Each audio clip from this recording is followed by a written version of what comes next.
Okay, this video is going to be called Water Landscapes. Where this comes out of is I had a whole bunch of paintings that I didn't have a good category to put them in, especially scenes with water from landscapes. So I just made a video called, this video is called Water Landscape. This will be part one. It's probably going to be 3 parts. And I think you'll find these paintings are very beautiful. Some of the most beautiful landscape paintings ever made. Okay, so the first one is Sunrise Above the Clouds by Frederick Edwin Church. Okay, he was a magnificent, part of that same group and school of painters around the mid-1800s, including Thomas Cole and the Hudson River School and Albert Bierstadt. They're magnificent. There's other great ones too. I'll show them as we go along here. We start with a sunrise and we talk a little bit about it, almost like the upheavals at the beginning of the world, the volcanoes contributing to the formation of islands and the land continents.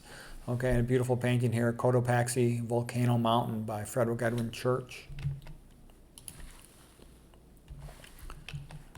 Okay, now here is Rainy Season in the Tropics by Frederick Edwin Church. All 3 of the first couple paintings were Frederick Edwin Church. And by the way, the rainbow, as far as I'm concerned, my father's from Ireland, is a symbol of the Lucky Charms, okay, and a pot of gold at the end, okay, Lucky Charms, it's Irish, okay, and I don't like this modern leftism taking something that is beautiful and good and turning it into like a celebration of anal sex. That's ridiculous, okay.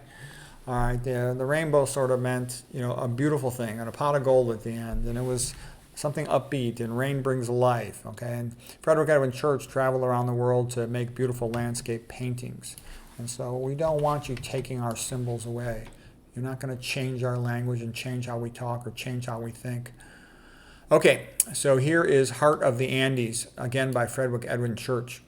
And, again, just beautiful from his travels. He painted these, and you see the water rushing. The water rushing is part of life.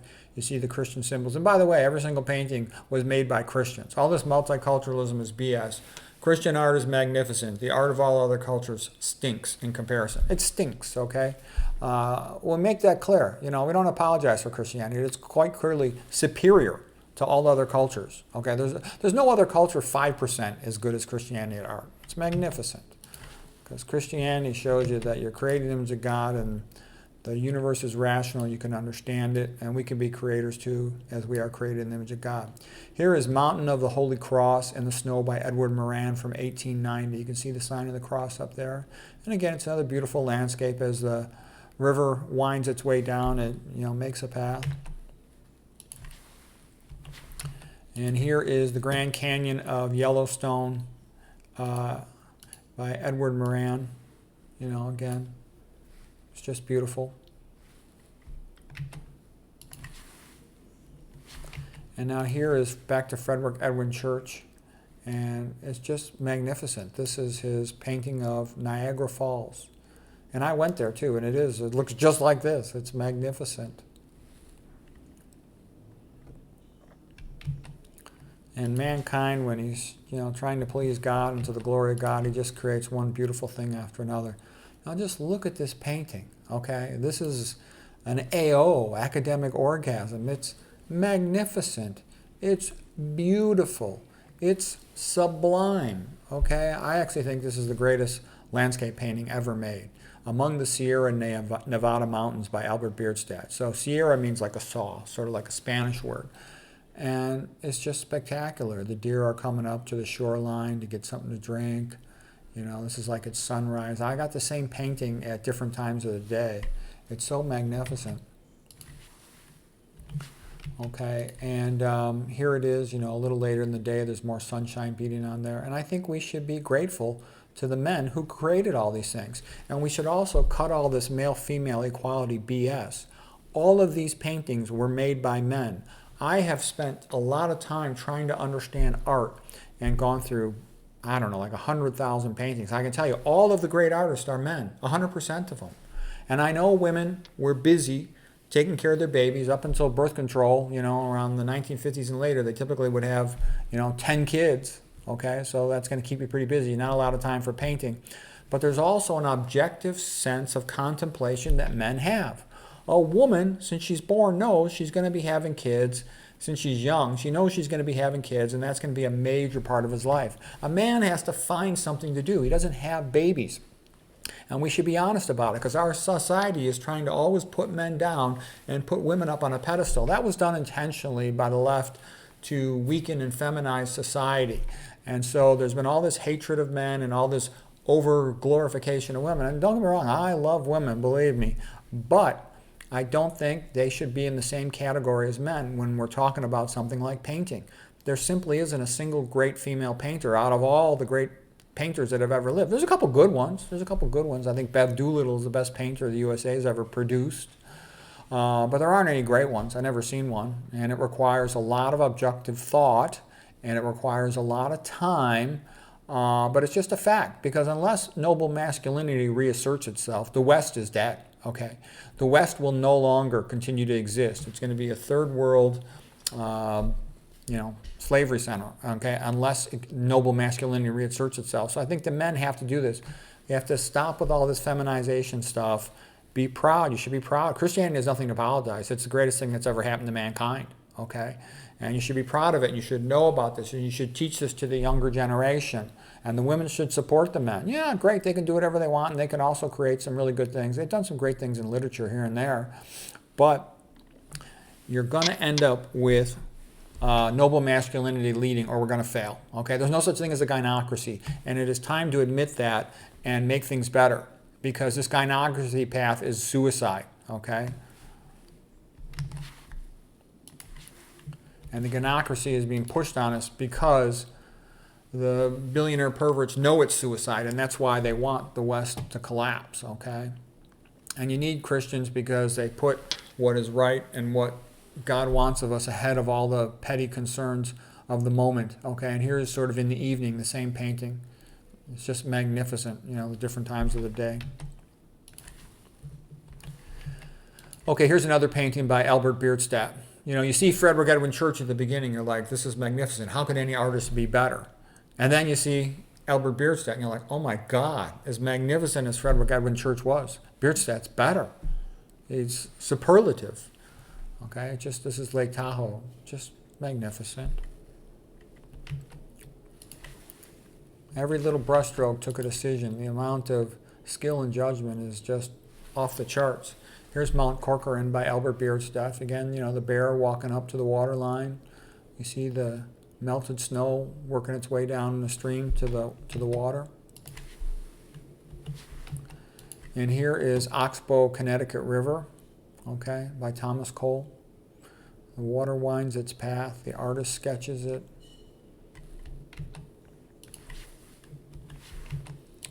And here's A Stream and a Deer by Peter Monk Munstead.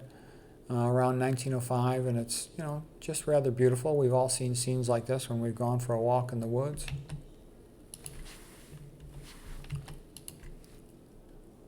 Okay, and here's River Landscape by Peter Monk Munstead. Okay, you can see the mallard geese are landing in the water.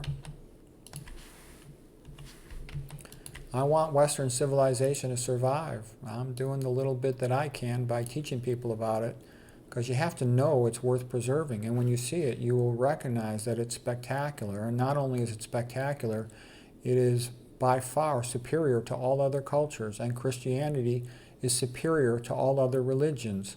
And Christian culture and Western civilization is superior to all other civilizations. That's why everybody wants to move to Western civilization. They know where they come from is a third world crap hole, okay? But other people should be coming here and should, ready to do some work or have some useful skills, but we don't want to be flooded with third world people who turn us into a third world country. We don't want that. And I want to also show you the difference between Christianity and atheism, okay? This painting was made in Russia in 1889 by Ivan Shishkin.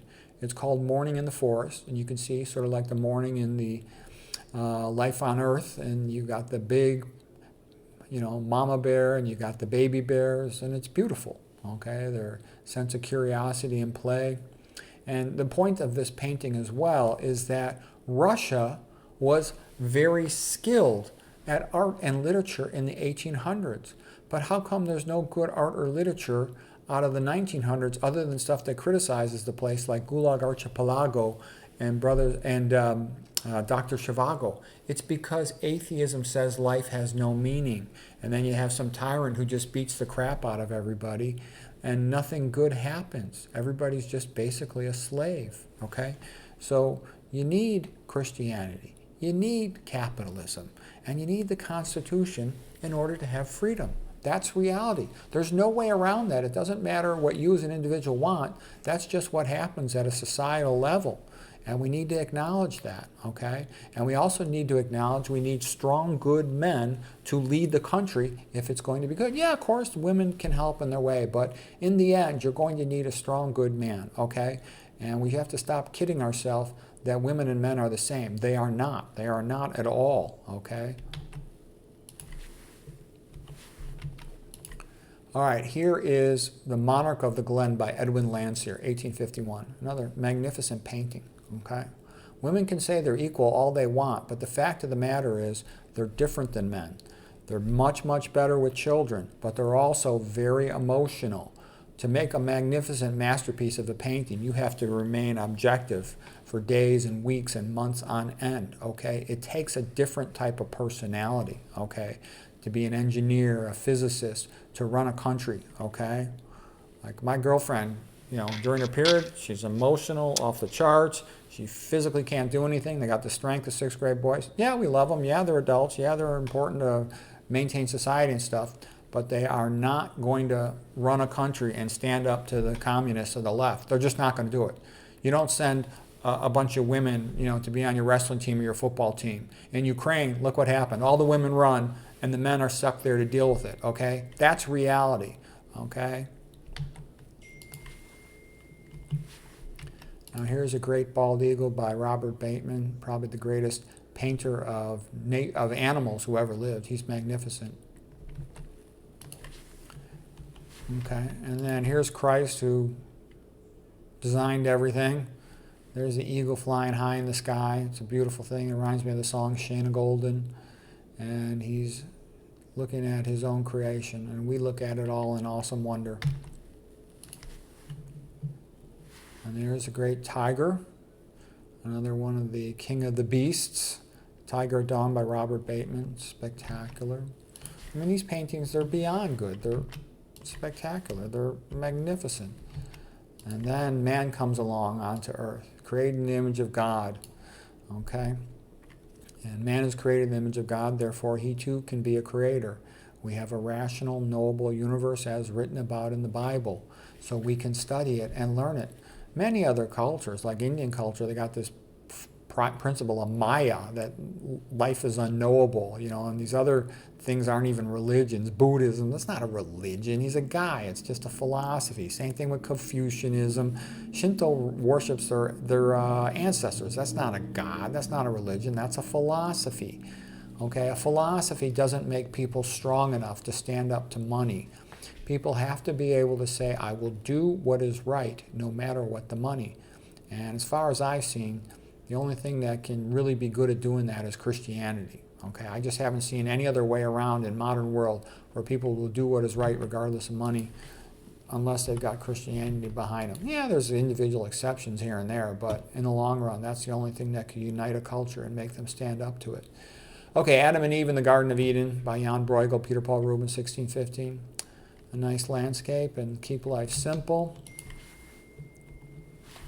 Sadak in Search of the Waters of Forgetting, another of these paintings about waters, and you could see that it reminds me of Prometheus climbing up to Mount Olympus to steal fire from the Olympians. Okay, the waters rushing down, the struggle in life to achieve, to do anything.